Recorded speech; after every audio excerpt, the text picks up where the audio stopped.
ریاست اتراکھنڈ کے دہرادون میں متعدد دینی مدرسوں کو حکومت نے سیل کر دیا، مسلمانوں کا سخت پروٹیسٹ۔ اتراکھنڈ کے دہرادون میں مقدس ماہ رمضان المبارک کے دوران انتظامیہ نے 11 مدرسوں کو سیل کر دیا، جبکہ مسلمانوں نے اس کارروائی کو غیر قانونی قرار دیا۔ حکام نے متعدد مدرسوں کو یہ کہتے ہوئے سیل کر دیا کہ وہ مدرسہ بورڈ یا محکمہ تعلیم کے ساتھ رجسٹر نہیں ہے۔ 28 فروری 2025 کو ضلع انتظامیہ کی ہدایت کے بعد حکام نے ریاستی مدرسہ بورڈ یا محکمہ تعلیم کے ساتھ غیر رجسٹر کا حوالہ دیتے ہوئے دہرادون میں 11 مدرسوں کو سیل کر دیا۔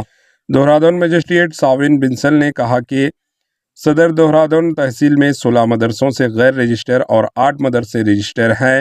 وکاس نگر تحصیل میں 34 غیر رجسٹر اور 27 رجسٹر مدرسے ہیں۔ دوائی والا میں 1 رجسٹر اور 6 غیر رجسٹر مدرسے ہیں۔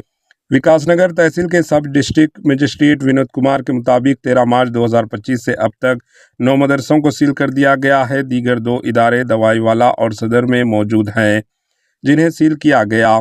ضلع مجسٹریٹ ساون بنسل نے بتایا کہ ضلع میں سیل کیے گئے مدرسے اتراکھنڈ مدرسہ بورڈ کے ساتھ رجسٹر نہیں ہے اور ان کے نقشے بھی دہرادون ڈیولپمنٹ اتھارٹی سے منظور نہیں ہے۔ انہوں نے کہا کہ ضلع انتظامیہ نے انہیں سیل کرنے کا حکم جاری کیا اور اس حکم پر متعلقہ حکام نے عمل کیا۔ مدرسوں کو سیل کرنے کی کارروائی کے خلاف مسلم سیوا تنظیم نے کلکٹریٹ اور MDDA دفتر پر سخت پروٹیسٹ مظاہرہ کیا۔ مسلم سیوا سنگھٹن کے صدر نعیم قریشی نے کہا کہ مسلمانوں کے دینی مدرسوں کو سیل کرنا غیر قانونی ہے۔ انہوں نے کہا کہ مدرسے کے منتظمین کو کوئی پیشگی اطلاع نہیں دی گئی تھی۔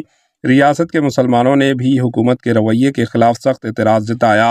BSP سربراہ مایاوتی نے بھی دہرادون میں مدرسوں کو سیل کرنے پر اتراکھنڈ حکومت پر تنقید کرتے ہوئے کہا کہ حکومت کو مذہبی جذبات کو ٹھیس پہنچانے اور ایسے متعصبانہ اور غیر سیکولر اقدام سے باز رہنا چاہیے۔ Bureau report, AHN news.